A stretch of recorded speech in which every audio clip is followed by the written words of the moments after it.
और तमाम जो हालात हैं युद्ध से जुड़े हुए न्यूज़ 24 आपको दिखा रहा है वॉर ब्रेकिंग के साथ, लेकिन सीधे अब आपको उस जमीन पर लिए चलते हैं जहां पर महायुद्ध चल रहा है। 19 दिन हो गए हैं, पोलैंड बॉर्डर आपको लिए चलते हैं और वहां पर मेरी सहयोगी शीतल राजपूत वॉर रिपोर्टर उसी जगह पर मौजूद हैं, ग्राउंड जीरो पर। शीतल, सीधे आपके पास आ रहे हैं, ओवर टू यू। अपनी आंखों देखी बताइए 19वें दिन का हाल, 19वें दिन का। जी विपनेश, इस वक्त मैं गाड़ी में सवार हूँ और हम लोग यूक्रेन बॉर्डर की तरफ बढ़ रहे हैं। और जैसा कि हमारे दर्शक जानते हैं कि 2 हफ्ते से ज्यादा हो गया है इस जंग को छिड़े हुए रूस और यूक्रेन के बीच में, लेकिन अभी तक हालात सामान्य होने के आसार नहीं है। और सबसे ज्यादा गंभीर बात यह है, सबसे ज्यादा भयावह बात यह है कि अब ये भी खतरा मंडाने लगा और ये भी आशंका जताई जा रही है कि शायद ये युद्ध के बादल जो है ये यूरोप के बाकी देशों की तरफ भी बढ़ सकते हैं। जैसा कि आप जानती हैं और हमारे दर्शकों को मैं बताना चाहूंगी कि कल एक मिलिट्री बेस पर हमला किया रूसी फौज ने यूक्रेन में। और ये मिलिट्री बेस जो है ये पश्चिमी यानी वेस्टर्न यूक्रेन में है, जो कि अब तक सुरक्षित माना जाता था। अभी तक जो सारे हमले हो रहे थे वो पूर्व की तरफ हो रहे थे, या राजधानी कीव के आसपास हो रहे थे, या उत्तर में हो रहे थे, या दक्षिणी यूक्रेन में हो रहे थे। लेकिन अब अचानक जो हमले हैं वो तेज हो गए हैं पश्चिम की तरफ भी, जो कि सेफ माना जाता था, जो पोलैंड की सीमा की तरफ है। और कल जो क्रूज मिसाइलें दागी रूस ने मिलिट्री बेस पर यूक्रेन की, पश्चिमी यूक्रेन की, वो पोलैंड से सिर्फ 20 किलोमीटर की दूरी पर है। यानी पोलैंड और यूक्रेन सीमा से सिर्फ 20 किलोमीटर की दूरी पर, पोलैंड से सिर्फ 20 किलोमीटर के फासले में रूसी मिसाइलें गिरी मिलिट्री बेस पर, जहाँ पर कई लोग मारे गए, बताया जाने 40 के आसपास जाने गई और 150 के आसपास लोग घायल हो गए। और ज्यादा आशंका की बात यह है कि ये पोलैंड की सीमा पर हो रहा है, बिल्कुल पश्चिमी यूक्रेन में, जो अब तक सुरक्षित माना जा रहा था और जहाँ पर अभी तक कोई हमले नहीं हुए थे। हालांकि इससे पहले बार बार ये वेस्ट और अमेरिका और नेटो ये कह चुका है कि हम कोई विश्व युद्ध नहीं होने देंगे या विश्व युद्ध नहीं होगा। लेकिन अब अमेरिका की ओर से भी ये बयान आया है विपनेश कुछ दिन पहले कि अगर पश्चिमी जो देश है, बाकी यूक्रेन के पड़ोसी जो कि नेटो के सदस्य हैं, अगर उनमें से किसी देश पर हमला होता है तो फिर मजबूरी में नेटो को या अमेरिका को कार्रवाई करनी पड़ेगी रूस के खिलाफ, अगर किसी नेटो के देश को टारगेट किया जाता है। और क्योंकि ये हमला जो कल का मिलिट्री बेस पर हुआ है ये पोलैंड की सीमा से सिर्फ 20 किलोमीटर दूर है, इसकी आशंका जताई जा रही है कि पोलैंड भी खतरे की जद में आ सकता है। और पोलैंड नेटो का सदस्य देश है और अगर इस तरह के किसी देश में हमला हुआ तो अमेरिका और नेटो बाध्य हो जाएंगे कि वो रूस पर जवाबी कार्रवाई करें। तो ऐसे में ये खतरा मैं आपको दिखाना चाहूंगी। ये देखिए, ये इस वक्त हम पोलैंड की सीमा से बढ़ रहे हैं आगे यूक्रेन के बॉर्डर की तरफ। एक कस्बा आता है और उसके आगे वहां पर उसकी थोड़ी सी दूरी पर, मतलब तकरीबन 15 से 20 किलोमीटर की दूरी पर यूक्रेन है और फिर आप यूक्रेन के अंदर चले जाते हैं। तो ये बिल्कुल यूक्रेन की सीमा से सटा हुआ इलाका है और इसके पास ही, पोलैंड में नहीं लेकिन इसके पास ही हमला हुआ कल मिलिट्री बेस पे। तो ये एक खतरे की घंटी है और अगर यकीनी तौर पर यूरोप से या नेटो के बाकी देश भी टारगेट होते हैं तो युद्ध की स्थिति पैदा हो सकती है। इसके अलावा बात हम अगर यूक्रेन की करें तो आज के हालात की बात करें तो तमाम शहरों पर हमले जो है वो लगातार रूसी फौज के जारी हैं और यूक्रेन भी अपनी तरफ से इसका सामना करने की कोशिश कर रहा है, भरसक कोशिश में है। ज़ेलेंस्की बार बार सामने आ रहे हैं और ये कह रहे हैं कि हम आखिरी दम तक लड़ते रहेंगे, हमें फौज चाहिए। वो ये कह रहे हैं कि नो फ्लाई जोन जो है, नो फ्लाई जोन आप आकाश में कर दीजिए, डिक्लेयर कर दीजिए। और अगर, क्योंकि इससे ये होगा कि रूसी जो एयरक्राफ्ट है या मिसाइलें वो कुछ नहीं कर पाएगा। लेकिन अभी तक इस बाबत नेटो ने कोई एक्शन नहीं लिया है क्योंकि नेटो का सदस्य नहीं है यूक्रेन, इसलिए नो फ्लाई जोन वो अभी डिक्लेयर नहीं कर पा रहे, इसको ना ही उन्होंने किया है। और जब तक ऐसा नहीं होता है तब तक रूस ने भी ये स्पष्ट कर दिया है कि हमले चलते रहेंगे, बरकरार रहेंगे यूक्रेन पर। रूस और पुतिन किसी भी इस सोच से अभी नहीं सोच रहा है कि उनको ये युद्ध खत्म करना है। उनके दिमाग में यही है कि जो वो चाहते हैं कि उनकी मर्जी की जो सरकार है वो काबिज हो यूक्रेन की गद्दी पर और यूक्रेन में वो सरकार चलाए रूस की मर्जी की, पुतिन की मर्जी की, पपेट गवर्नमेंट जिसको कहते हैं। और ज़ेलेंस्की और उनके जो सिपाही हैं या उनके जो ब्यूरोक्रेट्स हैं और उनके जो सेनानी हैं, वो सब इस बात के लिए बिल्कुल भी राजी नहीं है। वो कह रहे हैं कि हम आखिरी दम तक जो है लड़ाई करेंगे और हम आखिरी दम तक का सामना करेंगे। तो ये युद्ध रुकने की नाम नहीं ले रहा। और सबसे ज्यादा भयानक स्थिति ये जो मैंने आपको बताया कि कल जो हुआ है, कल जो पश्चिमी यूक्रेन जो अब तक का सुरक्षित इलाका माना जाता था, लीव का शहर, आप जानते हैं लीव अब तक सुरक्षित था। बहुत सारे देशों ने अपनी अपनी जो मिशन थे, अपनी जो एम्बेसीज है, उनको लीव में शिफ्ट कर दिया था, क्योंकि कीव और उसके आसपास के इलाके जो थे उन पे लगातार हमले हो रहे थे। तो भारतीय मिशन भी अभी लीव से ऑपरेट कर रहा है, जो भारत का दूतावास है यूक्रेन में। तो लेकिन अब लीव के बिल्कुल थोड़ा सा बगल में, उसके पास में ये अटैक हुआ है मिलिट्री बेस पे कल, और इसलिए अब कोई भी इलाका यूक्रेन का सुरक्षित नहीं है। पूरी तरह से युद्ध स्थल ये बना हुआ है, और अब तो पोलैंड की सीमा तक हमले होने लगे हैं। तो ऐसे में अंतर्राष्ट्रीय समुदाय के अंदर ये बहुत ज्यादा आशंका इस वक्त बनी हुई है कि कहीं ये एक बड़े स्तर के युद्ध की शक्ल ना ले ले, तीसरे विश्व युद्ध की आशंका जो लोग जता रहे थे कि थर्ड वर्ल्ड वॉर हो सकती है, कहीं ये वो ना शक्ल ले ले। लेकिन जैसे हालात बन रहे हैं उससे कम मुझे तो ऐसा ही लग रहा है, जो मैंने इस साल से इंटरनेशनल अफेयर्स कवर करते आ रही हूँ और कई सारे वॉर्स कवर किया है, चाहे वो गल्फ के वॉर हो या उसके आसपास के, या भारत और पाकिस्तान के बीच में जो क्लैशेस होते हैं। तो अगर मैं उन जिसको कहते हैं कि जो घटनाएं हो रही है, अगर मैं उनको पढ़ूं, मैं उनको रीड करूं, तो मुझे ऐसा लग रहा है कि ये बड़े कॉन्फ्लिक्ट की शक्ल ले सकता है। क्योंकि अगर पोलैंड की सीमा से सिर्फ 20 किलोमीटर की दूरी पर क्रूज मिसाइलें दाग रहा है मिलिट्री बेस पे, तो इसका मतलब रूस की कोई मंशा नहीं है कि वो पीछे हटे। हालांकि डिप्लोमेटिक टॉक्स भी हो रहे हैं, कूटनीतिक टॉक्स हो रहे हैं, और 3-4 राउंड के टॉक्स हो चुके हैं। तुर्की में यूक्रेन और रूस के विदेश मंत्री जो है वो आमने सामने बैठ के बात कर चुके हैं। लेकिन बातचीत के बाद यही होता है कि दोनों पक्ष ये कहते हैं कि स्टेटस को है, हम तो अपनी जो हम चाह रहे हैं उसी हिसाब से हमारा ये बात आगे बढ़नी चाहिए। और इनफैक्ट यूक्रेन के विदेश मंत्री ने तो जो पीछे बात हुई थी रूस के विदेश मंत्री की लावरोव के साथ टर्की में, उसपे यूक्रेन के विदेश मंत्री ने उन टॉक्स के बाद तो कहा कि there has been no progress, यानी इस पर कोई भी बात आगे नहीं बढ़ी है, ऐसा यूक्रेन के विदेश मंत्री ने कहा था। तो डिप्लोमेटिकली ये मामला कितना आगे सुलझ पाएगा, और जो बाकी यूरोपीय देश है, हालांकि फ्रांस बीच में जाने की कोशिश कर रहा है, इसके अलावा जर्मनी ने बीच में बात की है, तुर्की में तो टॉक भी हो रहा है। तो इस सब के बावजूद भी कुछ हो नहीं पा रहा, मतलब डिप्लोमेटिकली आसार नहीं सुलझ रहे। अभी कुछ रोज पहले अस्पताल पे शेलिंग हुई थी, फिर कहा जा रहा है कि कई सारे जो सिविलियन इलाके वहाँ पर भी, हालांकि रूस बार बार इस बात का खंडन कर रहा है कि हम सिटीजन के ऊपर अटैक नहीं करें। कीव को पूरी तरह से घेरा हुआ है, जो राजधानी है यूक्रेन की कीव, उसको पूरी तरह से घेरा हुआ है रूसी फौज ने। उसके कुछ किलोमीटर के दायरे के अंदर टैंक और रूसी फुट सोल्जर्स जो है वहाँ पर मौजूद है। लगातार शेलिंग शहरों पर है। मारियोपोल करके एक जगह है यूक्रेन के दक्षिण में, वहाँ के मेयर को किडनैप कर लिया गया। मैं कल ही पता कर रही थी, बात कर रही थी लोगों से, तो वहाँ के मेयर को किडनैप कर लिया गया। तो कुल मिला के बहुत ज्यादा विस्फोटक हालात हैं, और इन विस्फोटक हालात की आंच आस पड़ोस के देशों में नहीं जाएगी, या बाकी के यूरोप में नहीं जाएगी, या बाकी इलाकों में नहीं जाएगी दुनिया में।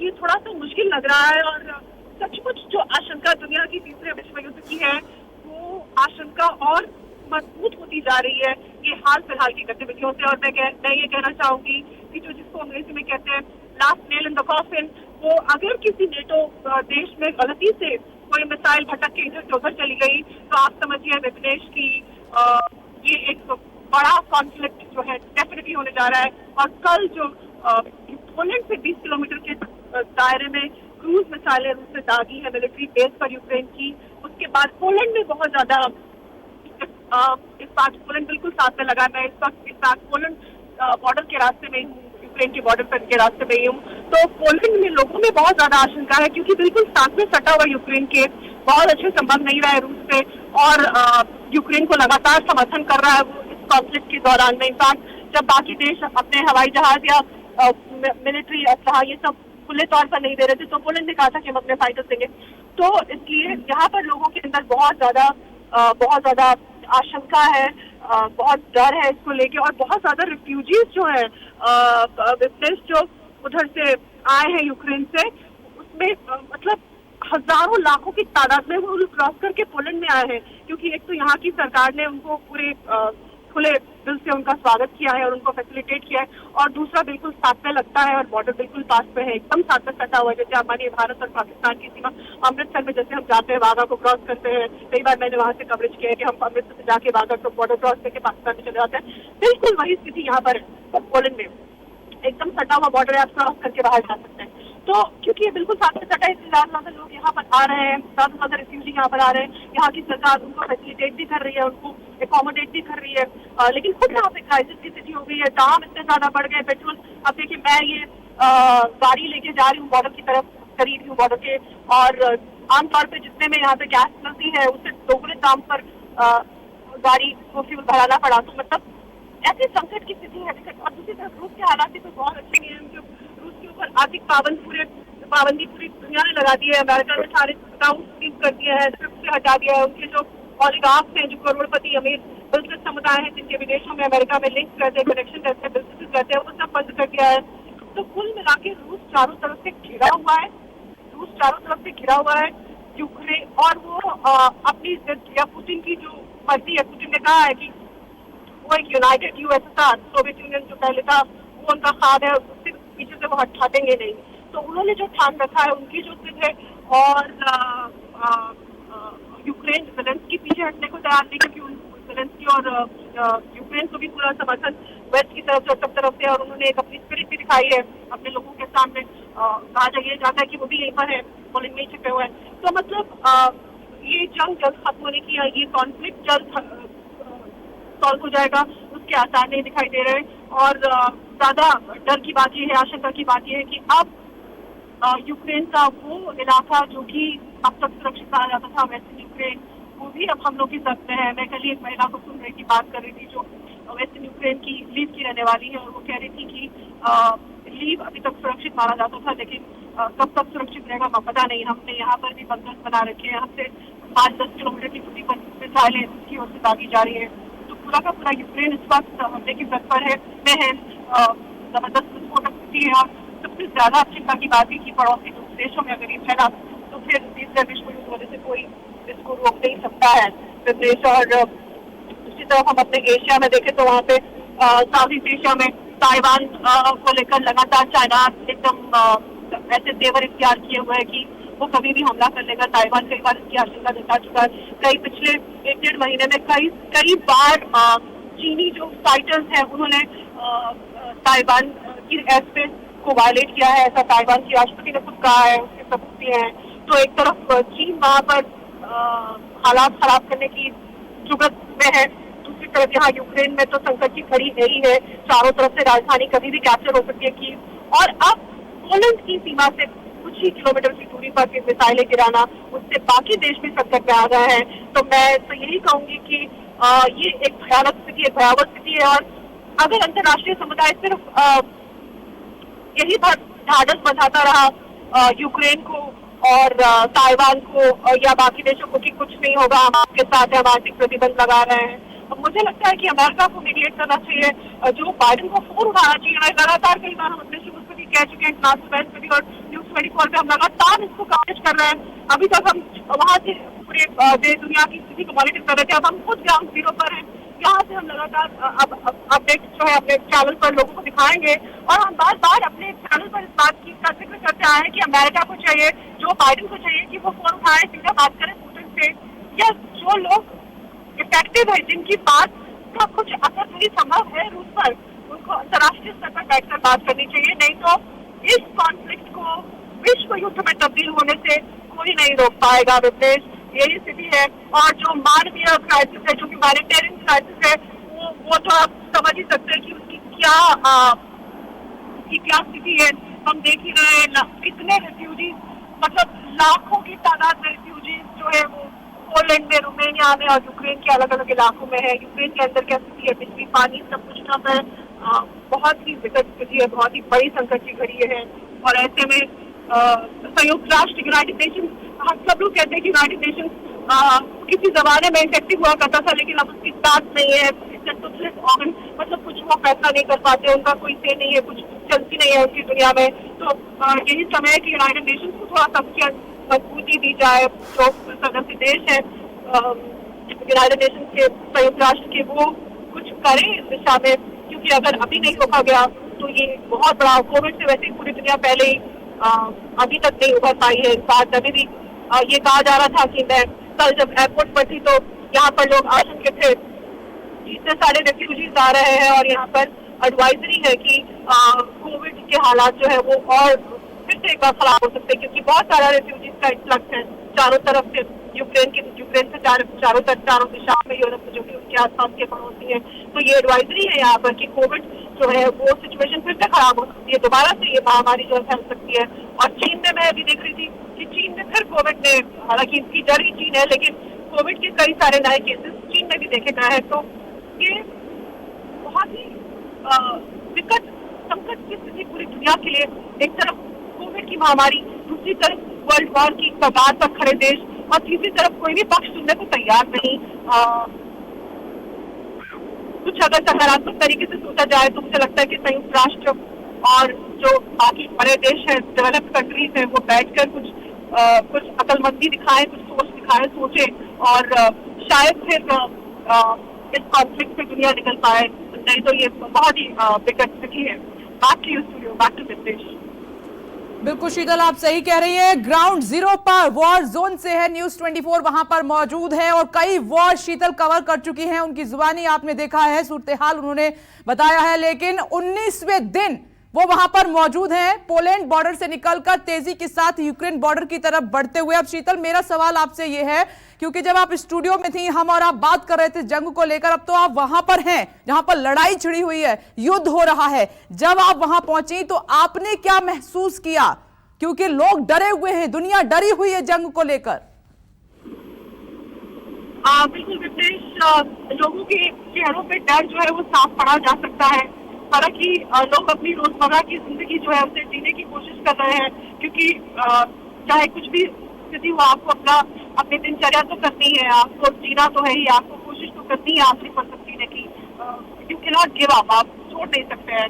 तो वही स्पिरिट से यहाँ भी पा रही हूँ, बहुत सारे यूक्रेनियन रेफ्यूजी यहाँ पर हैं और फैक्ट्रियों से हमने बात भी की है।